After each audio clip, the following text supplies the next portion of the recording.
예수님은 제자들과 예루살렘으로 향하고 계셨습니다. 예수님이 예루살렘으로 향하는 그 걸음은 십자가의 죽음을 예수님은 알고 계셨고, 그것을 통하여 연약한 자들을 위해 오셨다는 사실을 드러내시기 위한 것이었죠. 그 걸음에서 예루살렘으로 가는 길목에 있는 여리고에 들리십니다. 그 여리고에 들려서 예수님이 행하신 일은 삭개오를 만나는 일이었던 것이죠. 그러니 예수님은 자신이 십자가하러 가는 길이 무엇인지를 제자들에게 삶으로 보여주시는 것이었습니다. 이 삭개오는 사실 우리가 모두 부러워하는 사람입니다. 부자죠. 모두 부자가 되고 싶잖아요.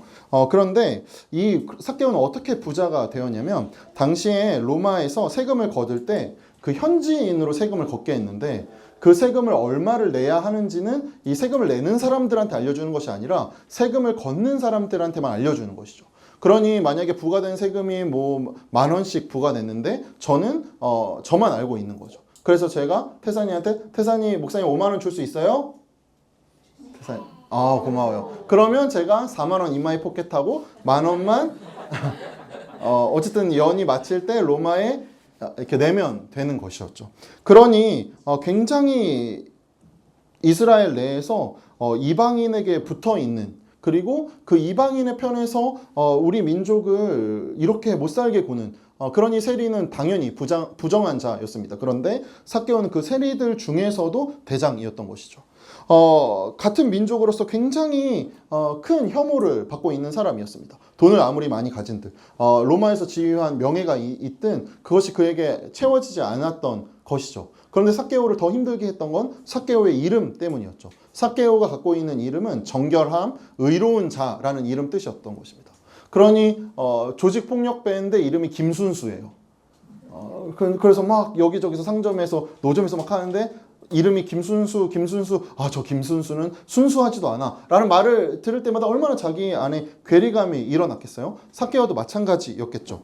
우리의 삶에도 삭개오와 같은 시간이 당연히 있습니다. 사람에게는 돈으로도 채워지지 않고 명예로도 채워지지 않고 내가 갖고 있는 나의 정체성과 세상이 부여한 정체성이 부딪힐 때가 있기 때문입니다. 어쩌면 삭개오 당시보다 요즘이 더 솔직하죠. 너 그래서 집이 뭐 결혼할 때 너 어디 집 샀냐, 뭐 집 전세냐, 월세냐, 너 차는 뭐냐, 너 뭐 요즘 SK 샀냐, 뭐 이거 사실 그냥 우리 일상에서 아무렇지 않게 하는 이야기지만 그 안에 담겨 있는 건 뭐죠? 그것이 나를 형성하는 정체성이고 그 정체성을 드러내는 것이 아주 쉬운 사회가 되었다는 것입니다. 그런데 정말 우리가 하이닉스 100주 있으면 행복하죠. 그럴까요? 정말 아무런 걱정하지 않게 돈도 많고 전혀 나라에서 어떤 지위도 부여해주고 그러면 정말 우리의 인생의 모든 것이 해결될까요? 예수님은 그것이 아니라 우리에게 오늘 삭개오를 통하여 말씀해 주시는 것이죠. 더불어 삭개오도 자신이 그렇지 않다라는 것을 알고 있었고 그 질문은 그의 삶에 균열이 가게 합니다. 때때로 어떤 만남은 삶을 송두리째 바꿔놓기도 합니다. 그리고 대다수의 그런 만남은 내가 의도한 만남이 아니라 내가 예상치 못했을 때 찾아오는 만남을 통해 우리가 그런 삶으로 전환되게 되죠. 삭개오의 삶이 그런 삶이었습니다. 자신이 늘 갈등은 있었고 너무나도 이 삶에 대해서 만족을 못하고 있었고 그런데 어떻게 해야 할지는 모르겠고 그래서 그가 하는 건 뭐였죠? 그저 나사렛 사람 예수님에 대한 소문을 듣게 되고 그 예수님이 여리고로 온다는 소식을 듣고 그는 사람들의 어떤 시선을 벗어나는 행동을 하게 되죠. 그게 뭐였죠? 방금 봤던 것처럼 나무에 오르는 일을 하게 됩니다. 나는 그래도 예수님을 좀 눈에 담아야겠다. 눈에 담기라도 해야겠다. 내 이 갈증과 나의 이 목마름에 예수님을 눈에 담기라도 해야겠다. 그래서 높이 올라가죠. 삭개오가 작은 자라는 것은 물론 삭개오의 키가 작은 것도 있었겠지만 그가 실제로 작은 자였기 때문입니다. 그런 그 작은 자가 멀리서부터 오는 예수님을 바라볼 때 어땠을까요? 난 의로운 자라는 이름을 갖고는 있지만 의롭지 못하게 살고 있는데 정말 의로우신 분을 마주하게 될 때 깊은 영혼의 떨림이 그에게 다가왔을 것입니다. 그런데 그가 먼저 그의 이름을 알고 그에게 말을 거시죠.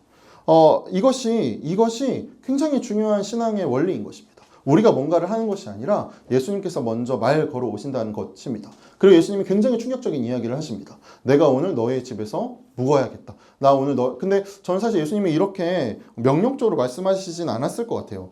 그냥 나 혹시 너네 집에서 좀 묵어도 괜찮겠니? 뭐 이렇게 물었거나 혹은 존댓말로 그렇게 하셨을 수도 있겠죠. 그런데 당시에 지금도 마찬가지지만 제가 태산아 오늘 밤에 목사님 태산이랑 같이 자도 괜찮아요? 그건 아니에요. 그죠? 왜냐면 이 경계가 있으니까. 잠을 같이 자고 그 집에 놀러 가는 건 경계가 있으니까 마찬가지였던 것이죠. 당시에 누군가의 집에 간다는 것은 그 사람이 갖고 있는 평판과 그 사람이 갖고 있는 이미지가 내 이미지와 동일해지는 것. 그러니 사실 굉장히 고위의 사람들이 부러워하는 사람을 우리 집에 모시는 것은 명예가 되고 그렇지 않은 사람을 우리 집에 모시게 되는 것은 수치가 되는 문화였던 것입니다. 그런데 예수님이 의로운 분이 아주 부정한 사람의 집에 먼저 거하겠다 말씀하신 것이죠. 그런데 우리는 여기서 무엇을 알게 됩니까? 이게 십자가죠. 이게 십자가이지 않습니까? 우리가 아무리 의롭게 살려고 해도 도대체 해결되지 않는데 그 해결되지 않음 가운데서 예수님이 먼저 찾아오셔서 말씀하시고 우리 안에 거하겠다 말씀하시는 것. 이것이 바로 삭개오에게 일어난 일입니다. 그런데 삭개오가 예수님이 그 집에 거하겠다고 말씀하시자 삭개오가 뭐라고 말했죠?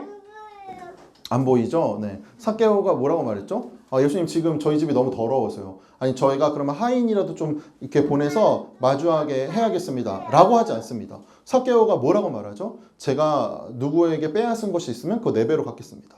제가 갖고 있는 돈 모두 나눠주겠습니다. 이거 뭐죠? 구약에서 하나님 나라를 하나님께서 말씀하실 때 하나님이 계속 말씀하신 공의와 정의이죠. 예수님이 우리의 마음 가운데 오시게 될 때 우리는 공의와 정의를 행할 수 있는 삶을 살게 되는 것입니다. 왜 그렇죠? 돈으로 채워지지 않고 사람으로 채워지지 않던 것이 예수님으로 채워지기 때문입니다. 하나님이 사랑하시는 우리 산터 가족 여러분, 삭개오는 사실 좋은 사람이 아닙니다. 진짜 불의한 사람이었습니다. 그는 계속해서 불의한 이득을 취해서 자신을 배부르는 자였던 것이죠. 그러나 우리가 요즘 매일 성경 창세기 큐티에서 바라보듯이 야곱을 야곱되게 하는 것은 야곱의 성실함이 아닙니다. 하나님이 그를 포기치 않으시고 그의 삶에 자꾸 약속을 상기시키시고 그에게 야 내가 곁에 있다. 내가 너의 이름을 이스라엘을 부른다. 하나님이 그를 포기치 않으시기 때문인 것이죠. 마찬가지입니다. 삭개오가 잘나서가 아니었습니다. 하나님이 예수님이 삭개오를 포기치 않으셨기 때문인 것이죠. 그래서 그 신실하심이 야곱을 야곱답게, 삭개오를 삭개오답게, 언약 백성답게 만들어 가시는 것입니다. 마찬가지로 신자의 삶도 이와 같아서 우리 안에 늘 삭개오와 같은 열망이 있습니다. 뭔가 좀 그래도 하나님 앞에 신실하게 살아보고 싶은데 내 삶 이게 전부가 아닌 것 같은데 정말 이 삶에 이런 게 전부일까? 이렇게 오르락 내리락 하고 일희일비하고 이게 정말 삶의 전부일까? 그때 우리 안에 뭔가 좀 잘 살아보려고 할 때마다 어떤 일이 생깁니까? 발목 잡는 일이 생기죠. 그럼 그렇지. 그러니까 이렇게 발목 잡는 일이 생겨요.